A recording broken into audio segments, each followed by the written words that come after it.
Well, welcome to this module, and this is a very important module because, a part of the process of actually selling your book to the library, and it's a doggone important part of the process too, by the way, is actually preparing your offer, preparing your materials so that you can make a compelling case for a librarian buying your book. And essentially, it starts here.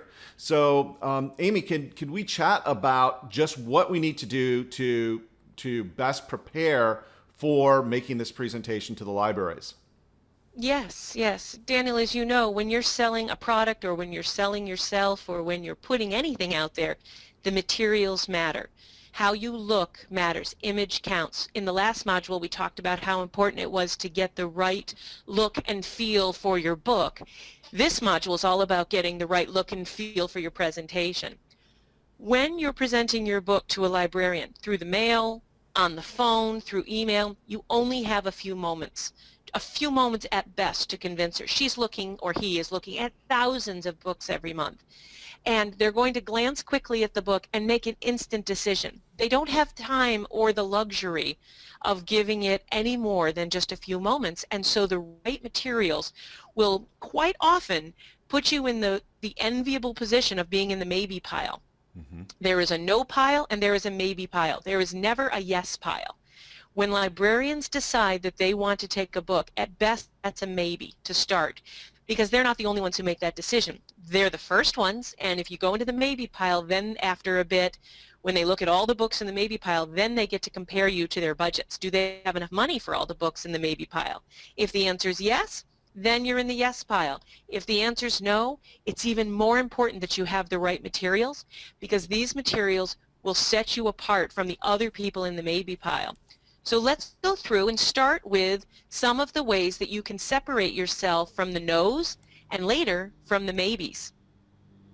Cool. One of the things that we're going to really hammer in on over this entire arc, all of these modules, once again, I've said it before and I'll say it again, that being of service to the librarian will get you much further than your belief that your book belongs on their shelf.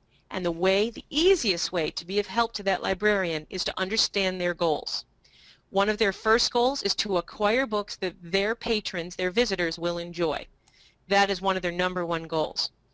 Another goal that every librarian has is to increase their traffic.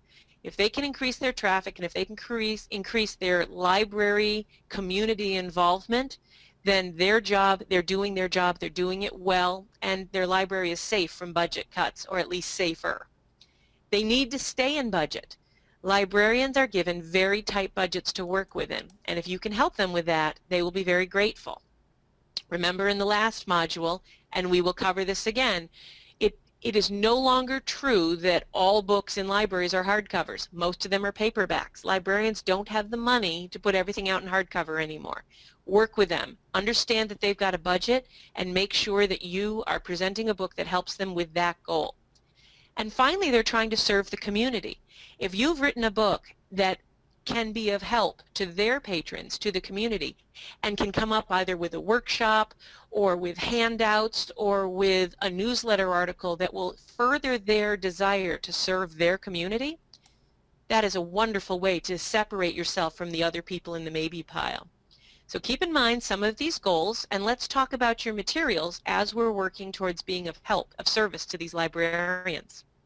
Yeah, it's much What they like, need to I'm sorry, I just want to interject. It's much like essentially taking these goals and sort of molding them, melding them into your goals as the author slash publisher, and then being mindful of your audience's goals such that you put together a package that people actually instantly recognize as, oh, this person knows what I need to accomplish, and has given me the ammo to actually go and make the case for this book, if in fact it makes the maybe pile, right? Absolutely. You have just crystallized it down. And there is no shame Absolutely, no problem. If some of the librarians that you approach, if you cannot meet their goals, perhaps their budgets are too tight to make your book an appropriate choice. Perhaps they have a sort of customer or patron base that your book would not be a book. If these look at this number one goal, acquire books their visitors will enjoy. Perhaps this particular library serves a demographic that your book is not a good fit. There's no problem with that. With the thousands upon thousands of libraries out there, libraries that we're going to provide to you in a database, move on to a library where you can be of service, where you can fit all four of these goals. Once again, we covered this in the last module.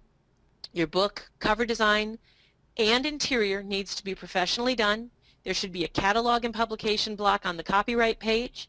Your spine and cover should be very easy to read, and you're not going to break their budget. If you have a $32 98-page paperback, you're probably not a great fit for the library market. That's okay, but know that. Either come up with a second edition of your book that does fit their budget goals, or figure out a way to get into the type of library where that sort of book does fit their budget.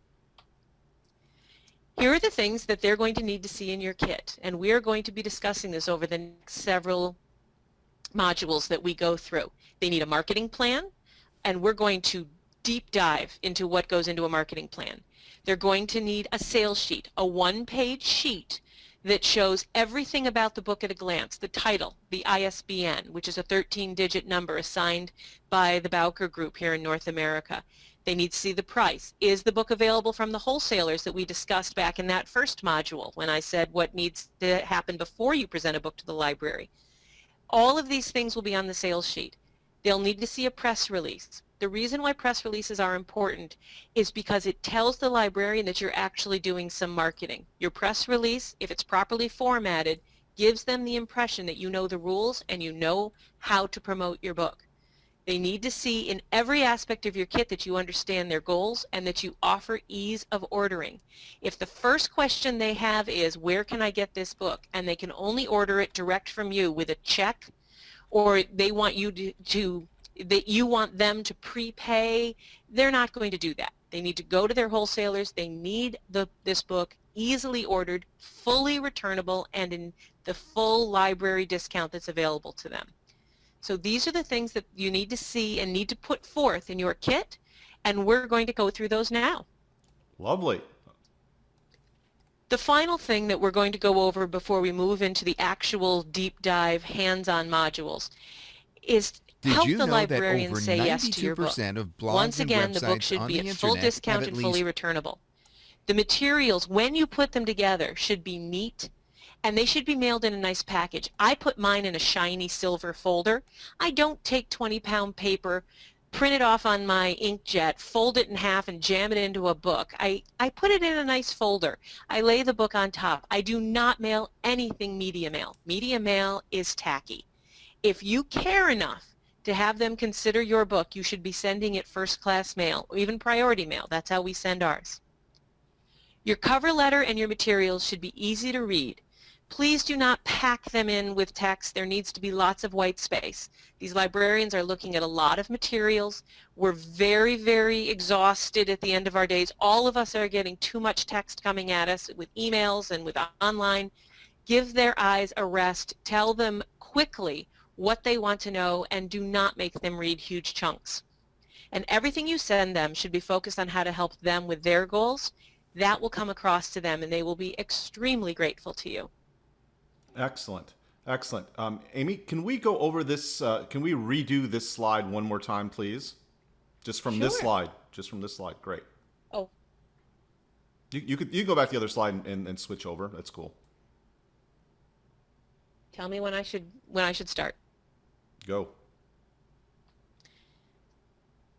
The final thing that I'd like to just reiterate, and I'd like to go through this one more time before we move on to the deep dive, fully engaged one-on-one modules that we're going to do that teaches you how to create these materials, is I just want to remind you that it is your job as the publisher or as the sales rep, as the author, whatever hat you're wearing when you present these books, it's your job to help the librarian say yes to your book. Once again, your book should be at full discount, fully returnable. both to the wholesalers and through the wholesalers. The materials that you present should be neat. I do not grab a couple pieces of 20-pound paper, put them in an inkjet, fold them in half, jam them in a book. That's not how my materials come across. I put them in a shiny folder. You can do whatever you wish, but make sure that the package is neat and professional looking. Put all of these pieces of paper in a folder. Lay the book on top. Mail them in a flat envelope. Don't use media mail. Media mail is not the venue for a professional publisher. Publicists and professional publishing companies, they mail the books first class, they mail the books priority mail. You should as well. Cover letter and materials should be very easy to read. Please do not pack them with a bunch of text. At the end of the day, all of our eyes are tired. All of us are reading a lot of emails. You will go a long way in getting your point across if you make those points very large, very simple, easy to read with lots of white space in between. Think magazine, not book. You want to look like a magazine cover in many ways. Everything you send them should be focused on how to help them with their goals. So we're going to go over the cover letter, we're going to go over sales sheets.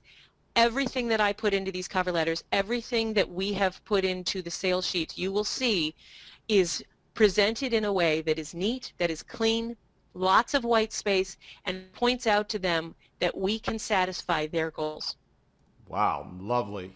Excellent. I can hardly wait to jump in this. The so much of this is not just singularly about marketing to libraries, but the fact of the matter is that what we're learning and what you're doing here with this is marketing, just really good marketing best practices that can be applied and should be applied to the rest of your business as well. For example, I wanted to just briefly sort of point out this point you make about about just mailing your materials such that when somebody receives their physical, their snail mail, right, and they open up your package, it's about a feeling. It's actually visceral in how that experience actually makes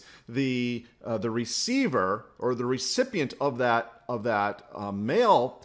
How does it make them feel when they open it up and they take out something that looks like the person that sent it cares and is professional, and it makes them feel like, oh, this is a weighty piece of material that or copy and marketing materials, and it looks really good. It's well designed, and so there's that aspect of it being heavy in their hands. In other words, it has substance, and I think things like this, and that's just one example. And I know we're going to talk a lot more about each one of these, but it's very nuanced, okay? But the money, the profit, the sales are in the nuance. Okay, you can quote me on that. Okay, so with that, let's jump on to the next module. Thanks, Amy. Thank you, Daniel.